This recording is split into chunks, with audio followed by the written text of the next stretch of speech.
అందరికీ నమస్కారం.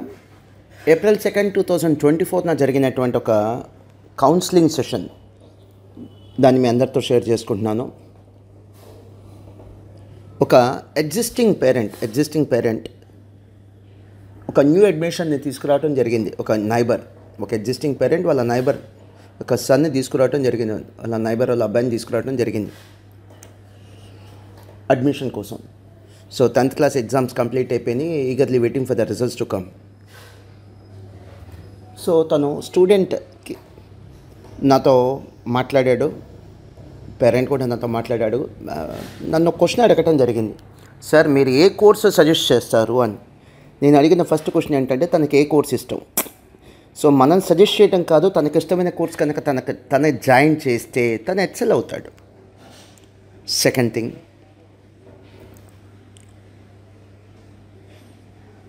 Immediately student చెప్పింది ఏంటంటే నాకు పర్టికులర్గా ఈ కోర్స్ నా చాయిస్ లేదు సార్. కొంతమంది ఫ్రెండ్స్ ఐఐటి అంటున్నారు, కొంతమంది స్టూడెంట్స్ మెడిసిన్ అంటున్నారు, కొంతమంది స్టూడెంట్స్ సిఏ అంటున్నారు, చాలా తక్కువ మంది సిఏ అంటున్నారు.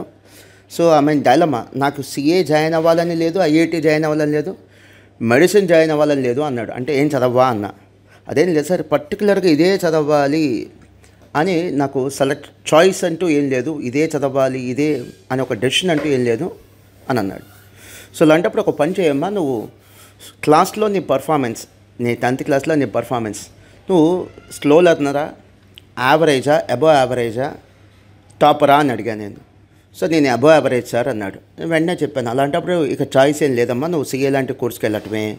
మాస్టర్ మైన్స్కి వెళ్తావా, ఇంకొక ఇన్స్టిట్యూట్కి వెళ్తావా నీ ఇష్టం, బట్ సిఏ లాంటి కోర్స్కి వెళ్ళు.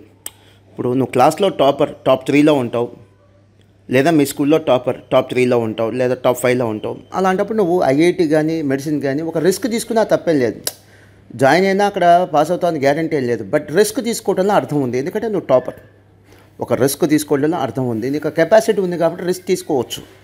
ఐఐటి కానీ లేదా మెడిసిన్ కానీ. ఐఐటి అంటే IIT JEE, joint entrance examination. Medicine అంటే నీట్ ఎగ్జామినేషన్ రాయాలి.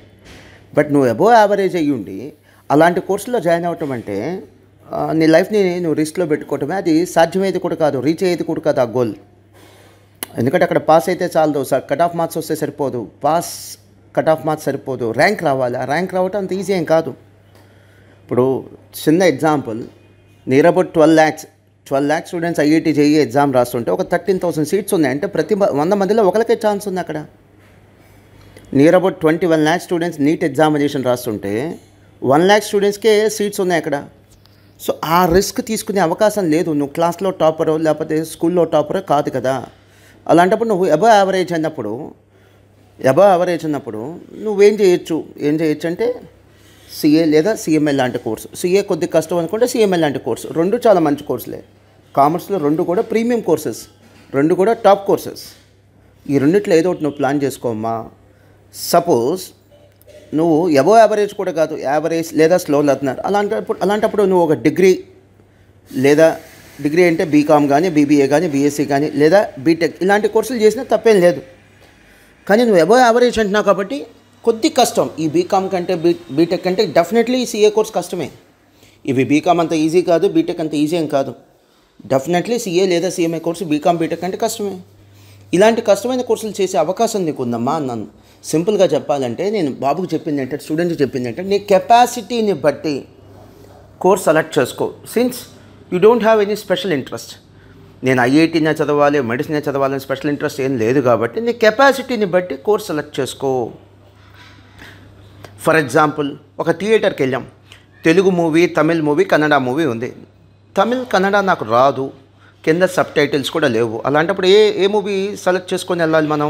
తెలుగు. లేకపోతే మన తమిళ్ మూవీనో కన్నడ మూవీ వెళ్ళాం, లాంగ్వేజ్ అర్థం కాదు, లాంగ్వేజ్ బ్యారియర్ ఉంది, కింద సబ్ టైటిల్స్ కూడా లేవు. ఏమర్థమైతే మూవీ? ఊరినే డబ్బు ఖర్చు పెట్టాను తప్ప ఒక రిస్క్ తీసుకుందాం అనే ఒక చిన్న సంతోషం, అర్థం కాకపోయినా కన్నడ మూవీకి వెళ్ళాను అనే సంతోషం అంతే. దానివల్ల సక్సెస్ ఏం రాదు కదా. ఇది కూడా అంతే. మన స్థాయి ఏంటి, మన కెపాసిటీ ఏంటో బేస్ చేసుకొని కోర్సును సెలెక్ట్ చేసుకుంటే ఎక్కువ ఛాన్స్ ఉంది, ఎక్కువ ప్రాబబిలిటీ ఉంది ఆ కోర్స్ కంప్లీట్ చేయడానికి. సో నీకున్న కెపాసిటీకి అయితే నేను సిఏ, సిఎంఏ లాంటి కోర్సెస్ సజెస్ట్ చేస్తానమ్మా. సపోజ్ నువ్వు average student, below average student అయితే కనుక నేను బీటెక్ కోర్సులో లేదా డిగ్రీ కోర్సులో సజెస్ట్ చేసేవాడిని అని చెప్పాను. ఇది నేను ఇచ్చినటువంటి స్టూడెంట్కి నేను ఇచ్చినటువంటి counselling. Thank you very much.